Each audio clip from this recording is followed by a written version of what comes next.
Hey, let's have another house call from Dr. Ryan McCorkle.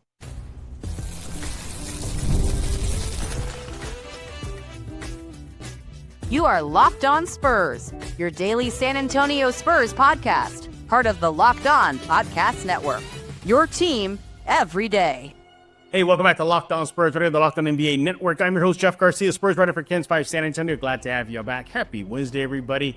Spurs play tonight. Yeah, Spurs-Hawks should be a fun time. Maybe, just maybe, De'Aaron Fox makes his debut. We'll talk about that in the upcoming episode of Locked On Spurs. But as always, we thank y'all for making Locked On Spurs your first listen every single day. Free and available wherever you get podcasts, iTunes, Spotify, Ken's 5 Plus, have YouTube. Locked On Spurs newsletter is available right now. If you're on YouTube, click the description below. There's a link there that says LO Spurs newsletter. Click that, free, sign up, hits your email inbox every single day. What are we talking about today? As you heard a little while ago, we're having Dr. Ryan McCorkle. He's been kind of away for a while, and it's not because I did not want him back. It's just Spurs haven't had any major injuries where we feel the need to bring him on. But I missed him, right? I wanted him back. I wanted to talk about a few things that did pop up with Sidy Cissoko, former Spurs Sidy Cissoko, Wemby and his allergies, and then with the Spurs on the road for a very extended. I mean, they're not playing in San Antonio until March. What does that mean for the body? How do they regulate that?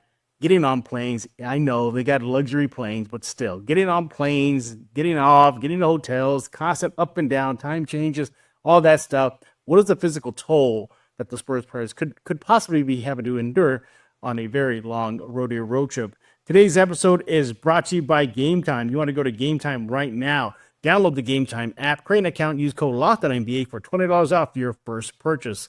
All right, let's go and bring him on because he's been away too long. Look who is back, everybody. It's Dr. Ryan McCorkle. Doctor, we missed you here at Locked On Spurs. Oh, I missed you, Jeff. It's good to be back with you. Yeah, man. Like I said, it's not that I didn't want you back. It's just, we've communicated since the last time you've been on. I'm just saying, there really hasn't nothing major. Good for the Spurs. But then, yeah, doctor, we'd like you to come on more often than not. But that's actually a bad sign, right? When you're here a lot more often, that means the injury bug hit the Spurs. But we're glad you're back. Everybody, make sure to follow Dr. Ryan McCorkle on Instagram at AustinEMDoc. And go there right now. Follow him. You'll see his bio there, what he does, his work in Austin, what he does for artists in Austin. We'll let him brag about that in a while. But I'm glad he is back. But doctor, you been okay? I'm doing well. I missed being with you. Happy for the Spurs that they haven't had a large number of injuries that necessitated me coming on to talk about it. And we'll knock on some wood there for the Spurs. Absolutely, absolutely. By the way, everybody, we're gonna get into some. It's not any major injury news, but there is some stuff that's impacting Wemby the last couple of games. Former Spurs Sidy Cissoko, the concussion protocol, so many other things. And especially if you're living in Texas, as Wemby is learning and feeling and suffering from. Let's dive into it, doctor. Wemby has been lately this season, even last season, and I was there one time where he was so impacted by allergies. We had to do his post-game conference at his locker, sitting there near his locker. It was that bad. And then recently, Wemby also showed up for a press conference. He was very congested. You can hear it in his voice. It was so bad that I had a program that will just auto-transcribe post-game conferences, and it kept on picking up words differently because he was so, fogged up with the allergies. Texas is known for that, especially in San Antonio. Talk about those allergies that hit Wemby and, of course, what they are, what they do to the body.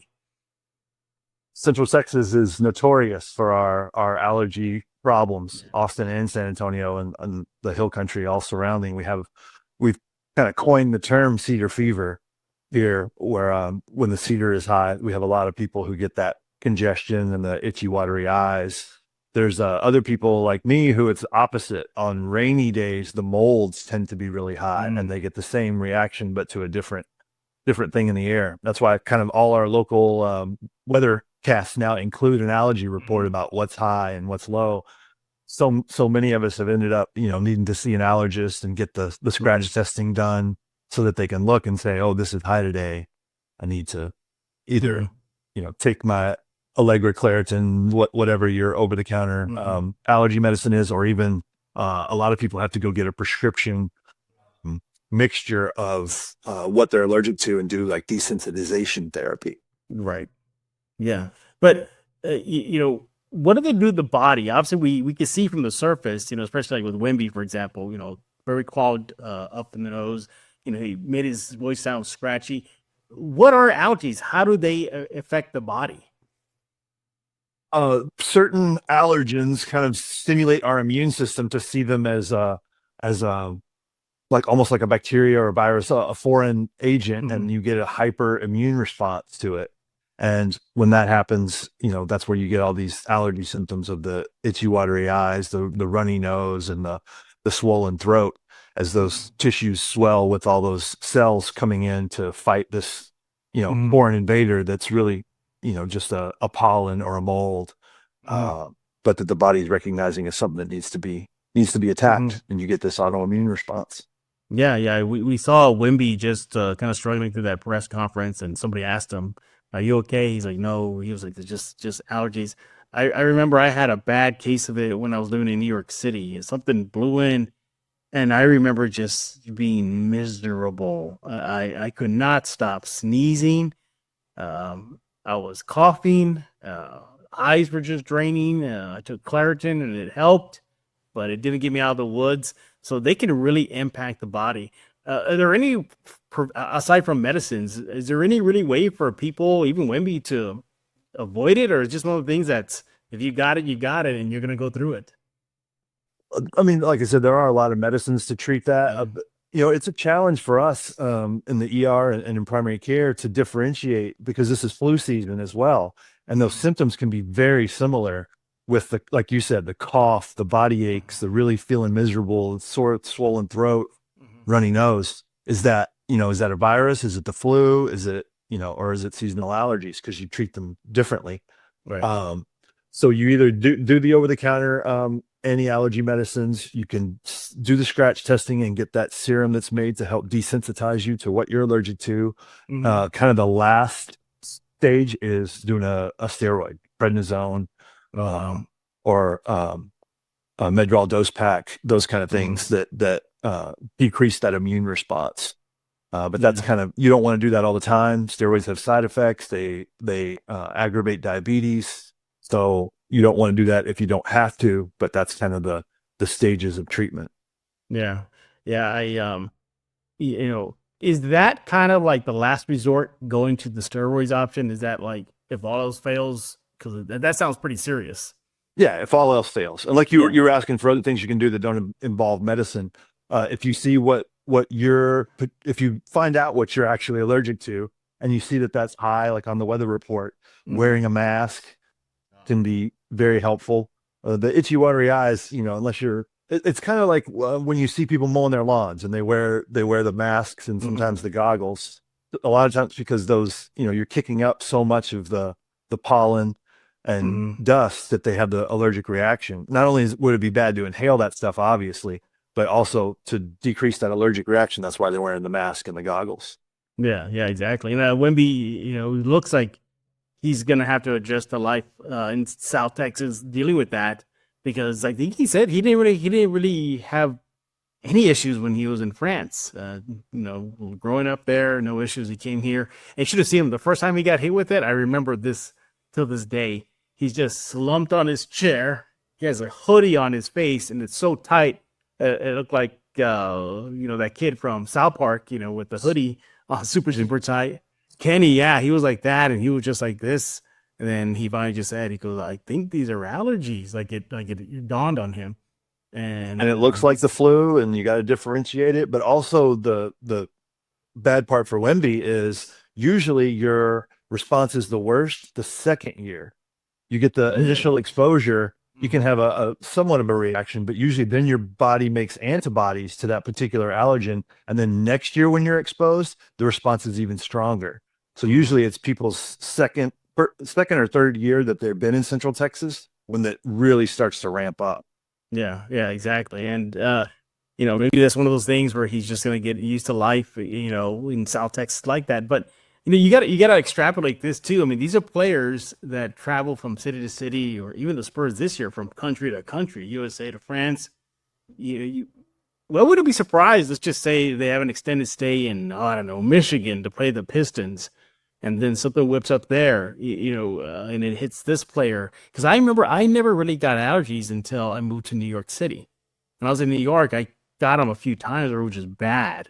And then now that I'm back in San Antonio, I haven't really suffered anything aside for the common cold I had a couple months back. But yeah, it's an interesting thing too. And San Antonians have to deal with this too. I have family members that have my sister, bad allergies. I mean, her eyes are just so puffed up and red and just watering. It looks like she's been crying all day, and she has just just allergies. So I feel for those people who go through allergies, but that's why you're their doctor, right? They go to your office, right, and get things fixed up, right? Coming to the ER for allergies it's really bad. We're obviously there for them if that's what they need, but there's a reason why allergists do so well in Central Texas. Because so many people suffer from it, and exactly. He is Dr. Ryan McCorkle right here on Locked On Spurs. We go to him whenever there's medical issues around the Spurs, and technically there was with Victor Wembanyama continue to suffer from allergies. Make sure to follow him on Instagram at AustinEM.doc. There we go.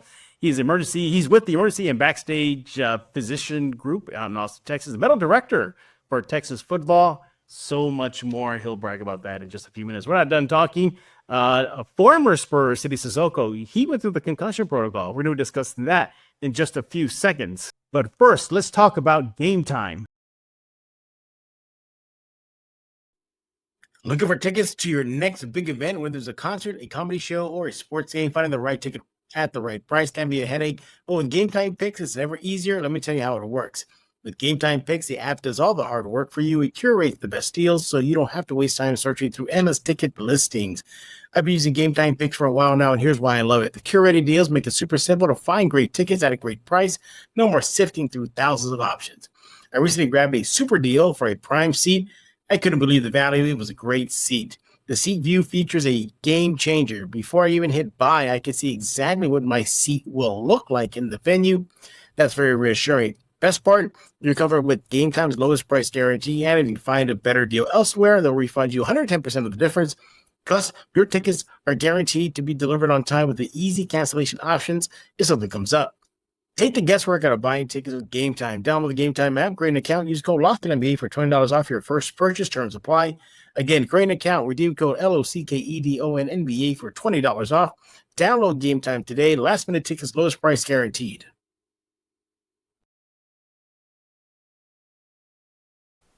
Hey everybody, this is Nathan Ray Clark from Criminal Minds and Modern Family, and you are listening to Locked On Spurs, hosted by Victor Wembanyama's new best friend, Jeff Garcia. We're back right here on Locked On Spurs with Dr. Ryan McCorkle. He is making another house call here at Locked On Spurs to catch you up on the medical side of things of the NBA, the Spurs, and so much more. Make sure to follow him on X at AustinEM.doc. Do that right now. We just finished talking about allergies impacting Wemby. Really took him out. Physically, he's just bad. But before he got traded, Sidy Cissoko went through the NBA's concussion protocols. Now, Dr. Ryan McCorkle has talked about this in past Locked On Spurs, but those who are new to Dr. Ryan, he has a lot to talk about when it comes to concussion protocol. So what happened with the concussion? Sidy suffered that. What happens when a player or just an average everyday person goes through a concussion? So concussion, especially from an emergency medicine standpoint, means that you've had a head injury and you have some kind of symptoms, headache, nausea, you had some loss of consciousness, you're confused, but you have imaging of your head, usually a non-contrast CT, computed tomography of the head, that confirms that there's no bleeding in the brain. You have subarachnoid hemorrhage, subdural hematoma, epidural hematoma are the most common traumatic bleeding in the brain. Once you've ruled that out, but a patient still has symptoms, that's where you talk about concussion. They do the concussion testing is usually based on a baseline where you do some intellectual testing before the season, things like counting backwards by 7 from 100, doing the alphabet backwards, how fast do you do it? All those things are recorded as your baseline. And then after you've had a head injury, they do them and see if you're worse from your baseline. Mm-hmm. And that means you need to be in the concussion protocol. Mm-hmm. Or if you have any of those symptoms we talk about, severe headache, nausea, that kind of thing. Yeah. Yeah. And the Spurs, before the trade, sat him out for a couple of games. It wasn't getting much burn, but nevertheless, they took that measure to do that. And it looks like you see concussions really being put as a forefront, especially in the NFL. They've even designed helmets to try to help reduce that stuff. Talk about CTE. It sounds like a very serious thing. Yes. The concussion traumatic encephalopathy, that's CTE is more in football because what CTE is related to is small repetitive trauma. So it's like a lot with linemen where every play they're having the head contact. They're the ones who end up with CTE a lot. It's not the big concussion where you see a receiver go over the middle and just get leveled. Those are few and far between. It's those just those little head injuries where their head hits the other helmet. That's why helmet to helmet contact has been so such an area of focus in the NFL. Because that's where CTE comes from, is those helmet to helmet contacts on a daily basis, just the little ones that you think are insignificant.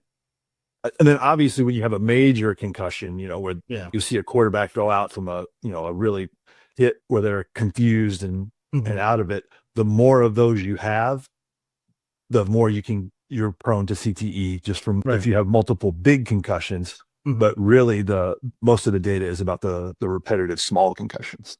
Yeah. Going back to Sidy, I remember that play. I think he smacked the back of his head pretty hard on the court, and they a little woozy. He got up, kind of rubbing the back of his head, and I think he made his free throws, and then that was it. They took him away, and then of course he was out for the next game. Concussions are a serious thing. The NBA takes it seriously. NFL, obviously. Doctor, I know that's kind of one of the areas that you have a wealth of knowledge in, right? Yeah, CTE's been a big area of focus, in college football, obviously, where it starts, and then when they go to the NFL as well. In basketball, like you said, the most common mechanism is when they hit that head on the floor, and that can be a pretty serious concussion. Yeah. I didn't mean to interrupt, but I was asking you a question. You're talking about repetitive hits to the head. How come you don't really see that much in boxing or MMA? You don't. Oh, you do see it like that. Oh, you do. Okay. Yeah. Yeah. Right, go ahead. Oh, you do. Okay. They used to call it punch drunk.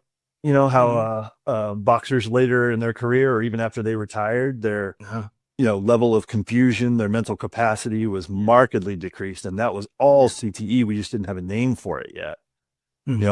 Obviously Muhammad Ali had Parkinson's disease, but in addition to that, they think that was related to CTE. And the longer they fight, because boxers tend to go now into their 50s or Mike Tyson into his 60s, right? That is, every one of those punches to the head is just like a lineman, just that repetitive small trauma. So boxers probably have it way more than even football players. It's just there's less of them, so we don't follow it as much. Yeah, I'm assuming in the MMA too, although they're not really boxers, they tend to just kind of roll on the floor and wrestle. But still, nevertheless, speaking of rolling on the floor, couple of injury scares in the last game versus the Grizzlies. You saw Wemby, going for the ball, and I believe a Memphis player, Gigi Jackson, it was just a Memphis player, fall on him, and he clutched his shoulder in a hurry, and he was just sitting there, and then again, he drove through the lane, and he was going up for a layup, and his arm got caught, pulled back, lands, and just grabbed the same shoulder. Then you had Abbasi, who I thought he was done. I thought, okay, that's it. His season's over because he fell on the floor, and I believe a Grizzly player fell on him, and he clutched that knee in a hurry, and he was in pain. You saw Steph Castle looking down on him, like he was like, oh no, like that was his reaction. Talk about that. I have it on the rundown there. Near misses. you have those near misses. Obviously, Wemby's okay. I don't know if he's playing or not. We're recording this before the Atlanta game, but when you have those type of near misses, should the player, in this case, Bassie Wemby, get those stuff checked out immediately? Because there could have been damage that maybe wasn't felt immediately. I mean, for the most part, those injuries aren't going to be, it's going to be how you tolerate, immediately. When those torn ACLs, they get up and it's not stable, they can't keep playing. Maybe another play and then they leave. But if it's torn, it's torn. You're going to have to get surgery. A lot of the diagnosis initially is based on, can you bear weight? Can you make a cut? That kind of thing. And if the near misses are, innumerable on a daily basis across the NBA. And we talk about people playing since they were kids and learning how to fall and just learning they get these techniques of the reason why you have those near misses is they learn how to fall. They learn when to pull that back. Because you're talking millimeters of difference between a career changing injury. Wemby going up and getting the arm pulled back is a classic way to have a shoulder dislocation anterior. Tear all the rotator cuff, have surgery, be out for, months. Same with Bassie, fall on that knee. That's the devastating injury for a basketball player. To tear any of those ligaments and be gone for a year. So those near misses, you kind of want to come up with an explanation for it. And that's kind of what you come down to is there's just the repetitive playing this since you were a child creates these instincts that allows you to know how to fall and have those near misses. The same when we talk about like Patrick Mahomes and all those smaller quarterbacks who never get that devastating hit because they just seem to know how to flip it. Before they take that impact that's career changing. Yeah, absolutely. Well, hopefully, I'm glad Bassie and Wemby were okay again. Don't know the IR report ahead of the game versus Atlanta, but if De'Aaron Fox is making his debut, I think Wemby might fight back on sitting out. I can see that. Oh, I'm fine. Medical staff, I'm good. Yay, look at me. When I get back out on the court. Yeah, and then Bassie, I think they may just sit him out just in case. But nevertheless.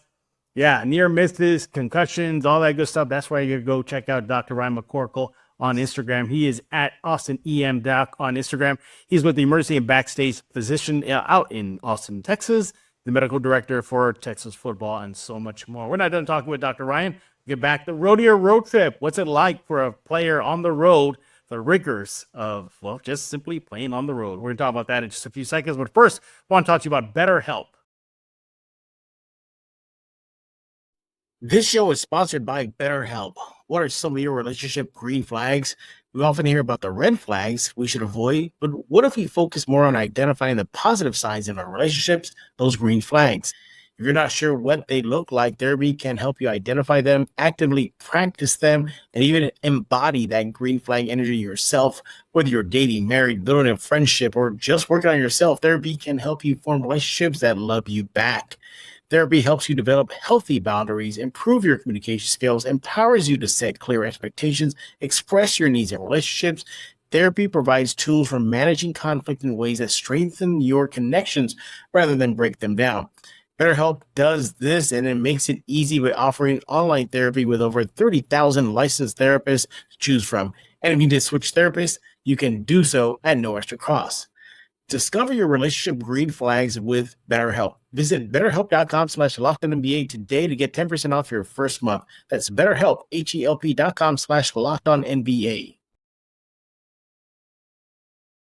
This is Homer Simpson, and you are listening to my favorite Spurs podcast, Locked on Spurs. Donuts. Hey, we're back right here on Locked On Spurs with Dr. Ryan McCorkle. He is making another house call here on Locked On Spurs. Follow him on on Instagram at AustinEM.doc. Do that right now. Doctor, the Spurs are on the Rodeo road trip. That means a lot of flight miles, a lot of hotel stays, a lot of travel away from home for a considerable amount of time. Not a lot of time, but considerable. Can you talk to us about the wear and tear on Spurs athletes' bodies when there's so many travel miles and different rooms and whatnot each and every day for the Spurs? It's going to push out for about a month. Yeah.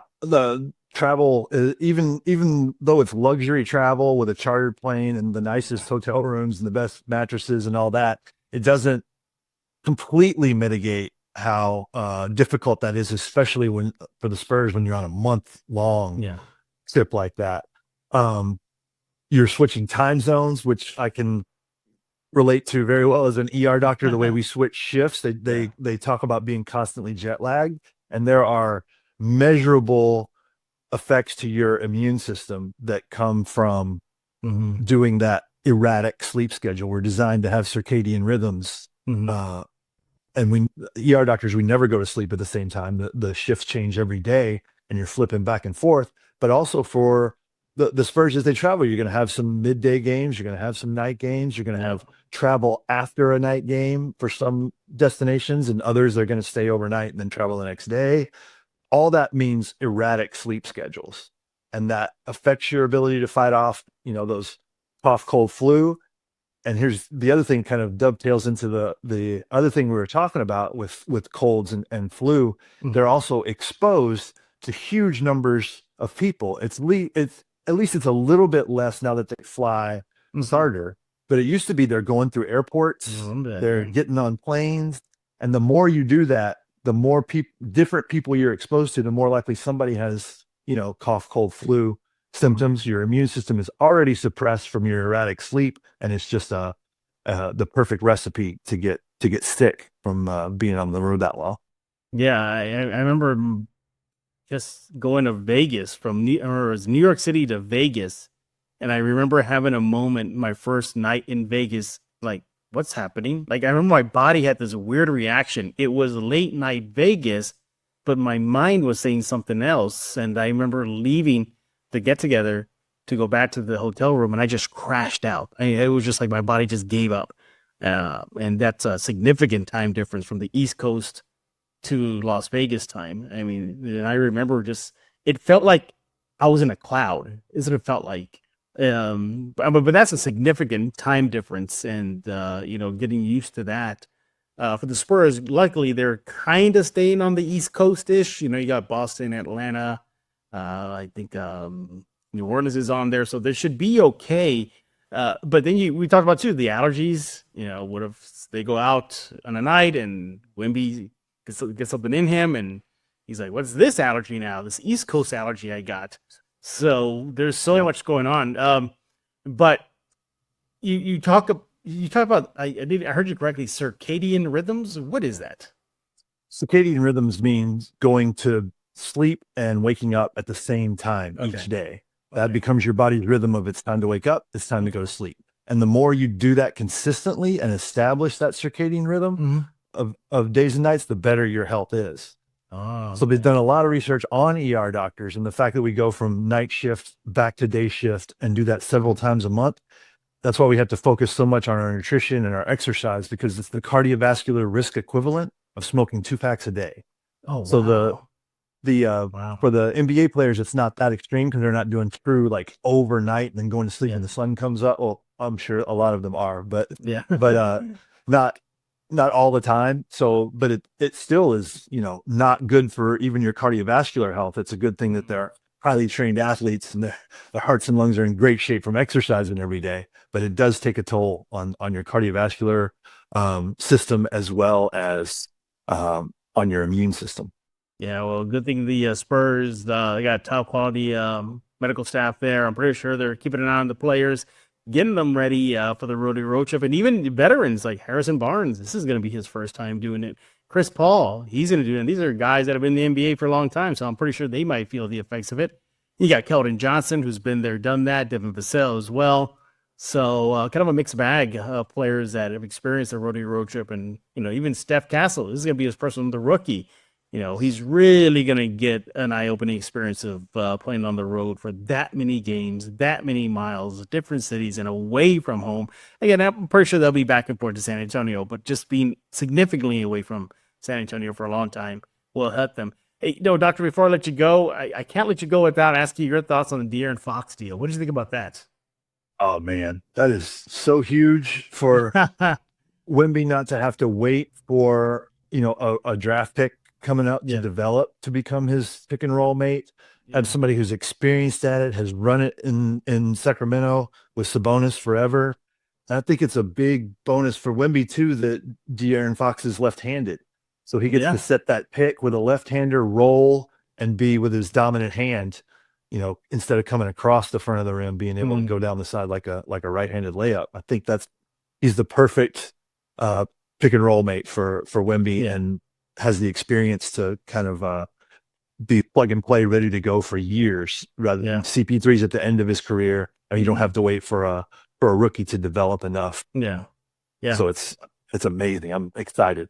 Yeah, me too. I mean, you got D Fox and Wemby pick and roll. You still got CP3 and Wemby pick and roll. So even when CP3 takes a break or Fox takes a break, and it's plug and play, and Wemby's still out there, I mean, he's going to have a good running mate there too. Although I am interested to see how this impacts Devin Vassell, because many kind of pointed to him as possibly the running mate for Wemby. That's obviously shifted.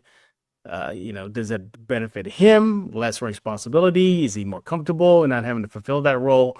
To me, I'm interested to see how that impacts the Devin Vassell there. So hopefully, all these are good and good to go for the Spurs. Although the trade deadline is not over yet, Doctor. It's something anything could happen between now and then.